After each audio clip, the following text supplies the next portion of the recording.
मित्रों नमस्कार। मैं हूं आपका मित्र, आपका सखा, आपका फ्रेंड, आपका हितैषी, आपका वेल विशर, आपका सखा कमल नंदलाल। और मैं आप सभी दर्शकों का हार्दिक अभिनंदन करता हूं, आप सभी लोगों का वेलकम करता हूं एस्ट्रो तक की खास प्रस्तुति कमल नंदलाल के महा उपाय, जो आपके जीवन को सरल, सुगम और सफल बनाए, जो आपके जीवन में पॉजिटिविटी लेके आए, जो आपके जीवन को एक नई पहचान दे, जो आपके जीवन से अंधियारे को हटाए, उजियारे को लेकर आए। और कमल नंदलाल के महा उपाय सिर्फ चैनल एस्ट्रो तक पर। देखिए, इस प्रोग्राम का जो उद्देश्य है कमल नंदलाल के महा उपाय का, वो बहुत सीधा है। घर की छोटी छोटी चीज़ों से आज हम बहुत सारे खर्चा करने लग गए हैं, है ना। और ज्योतिष का उद्देश्य है कि जीवन सफल हो, सुगम हो, सरल हो। और आज हम परेशान हैं, बहुत सारी परेशानियां हैं, और इन परेशानियों का सीधा समाधान ज्योतिष कर सकता है। बहुत अंग हैं ज्योतिष के, अलग अलग बहुत सारे शास्त्र हैं ज्योतिष में जो लिखे गए। लेकिन ज्योतिष क्या सिर्फ भविष्यवाणी करना है? ज्योतिष क्या सिर्फ ये बताना है कि आपके साथ में ये समस्या आएगी? ज्योतिष क्या मात्र यही है? नहीं। ज्योतिष का मूल उद्देश्य ये बताना है कि आने वाला समय कैसा है, और ये बता करके पीछे बैठना नहीं है। ज्योतिष का उद्देश्य है ये बताना ज़रूर कि भविष्यवाणी करके कि आने वाला समय कैसा है, अगर वो अच्छा है तो उसे और अच्छा कैसे बनाया जा सकता है, और अगर समय बुरा है तो चीज़ों को ठीक कैसे किया जा सकता है। मनुष्य का जीवन 5 आशयों पर निर्भर करता है। प्रारब्ध यानी कि विधाता की लेखनी, जिसको हम वैधिनी बोलते हैं। भाग्य, जो ग्रह नक्षत्र बनाते हैं।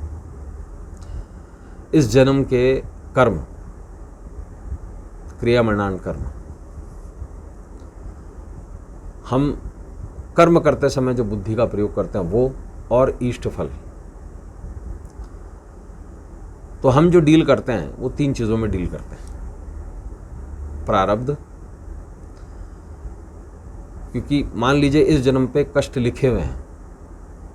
हाँ, कुछ उपाय ऐसे होते हैं कि इस जन्म के कष्टों को कम करके उसे अगले जन्म पे डाल दें, क्योंकि कर्म कभी भी किसी का पीछा नहीं छोड़ते। हाँ, हम ये ज़रूर कर सकते हैं कि इस जन्म के जो कष्ट भुगतने हमें, उसे कम करके हम अगले जन्मों में डाल दें। क्योंकि आप देखिए, ये कुछ ज़रूरी नहीं है कि अगला जन्म मनुष्य ही होगा। गाय, घोड़ा, बैल, कुत्ता, सुअर, कुछ भी हो सकता है, पेड़ हो सकता है, तब की तब देखेंगे। वास्ता हमारे इस जन्म से है।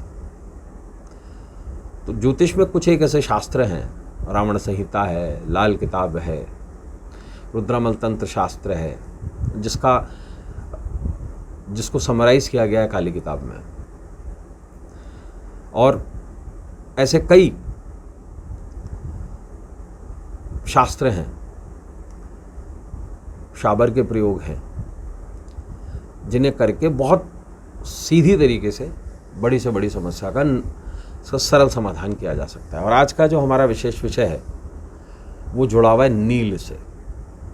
जी हाँ, नील, कपड़ों पर लगाने वाली नील, जिसको इंडिगो बोलते हैं। तो ये जो नील है, इसका शास्त्रों में बहुत लिमिटेड प्रयोग है।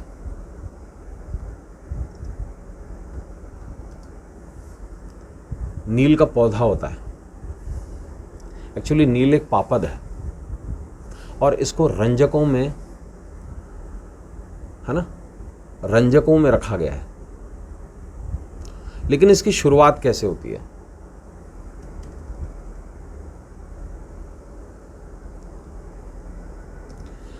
देखिए, नील की जो शुरुआत है कई जगह ये बताई गई है कि इसकी उत्पत्ति शमशान में से हुई थी और ये रंजक बन गया। नील के बारे में बहुत अलग अलग जानकारियां देते हैं लोग, और इसे मूलतः हम वैदिक समय से ही इस्तेमाल कर रहे हैं। ये कपड़ों को उजला करता है और नील रंजक का मूल प्राकृतिक स्रोत जो है वो एशियाई माना जाता है। और इसकी जो ब्रिटिश शासनकाल में इसकी प्रॉपर खेती भी की जाती थी और आज भी होती है।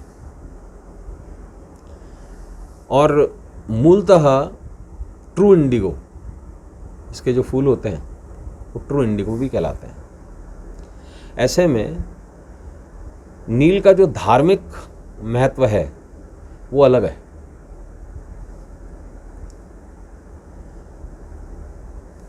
और इसमें किसी भी नकारात्मक ऊर्जा को शोषित करने की और उसे दूर करने की बड़ी ताकत है। इसका प्रयोग शनि ग्रह की शांति के लिए भी किया जाता है और मूलतः ये राहु को उतारने का काम करता है।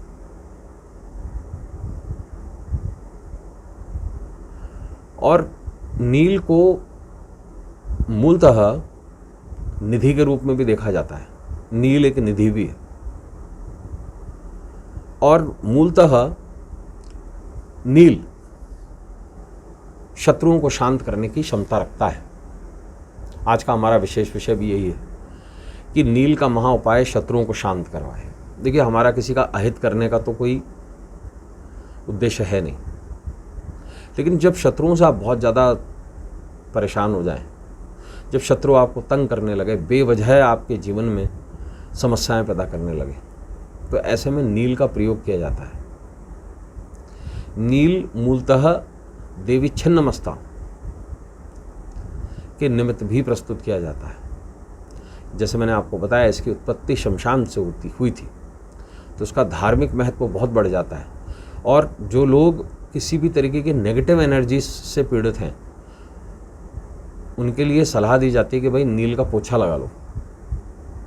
इससे राहु से संबंधित वास्तु दोष भी दूर हो जाते हैं। कई लोग नील से वॉशरूम भी साफ करते हैं। आपने कई ऐसे डिटर्जेंट देखे होंगे, उसमें भी नील ही होती है और वो चमका देता है वॉशरूम्स को, बाथरूम्स को। तो ऐसे में क्या करें? देखिए, अगर आप शत्रुओं से पीड़ित हैं, बेवजह पीड़ित हैं और चाहते हैं कि वो शांत हो जाएं, तो शनिवार के शनिवार इस प्रयोग को करते जाएं। एक सफ़ेद फूल ले लीजिए, उस पर थोड़ा सा नील लगा लीजिए, नीला हो जाएगा वो, और नील लगाकर उसे गंदे नाले में बहा दीजिए। इस प्रयोग को करते रहेंगे तो शत्रु निश्चित शांत रहेंगे। तो दोस्तों, आज के लिए बस इतना ही। कल आपसे फिर मुलाकात होगी। इजाजत दीजिए। नमस्कार। नमस्कार। अगर आप मुझसे जुड़ करके अपनी समस्याओं का समाधान चाहते हैं और चाहते हैं कि आपकी समस्याओं को ज्योतिष के माध्यम से सुलझाया जाए, तो आप हमसे संपर्क कर सकते हैं, जुड़ सकते हैं एस्ट्रो तक पर।